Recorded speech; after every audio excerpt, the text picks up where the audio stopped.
تعليم أفعال اللغة الفرنسية.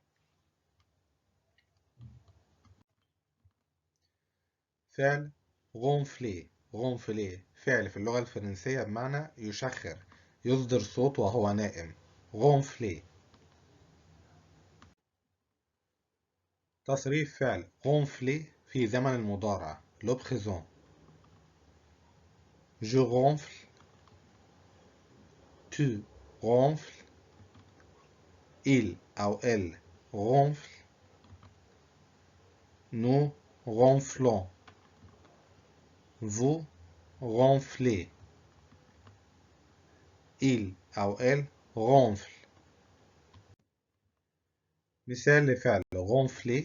Mon frère أخي ronfle يشخر أو يصدر صوت وهو نائم fortement بقوة.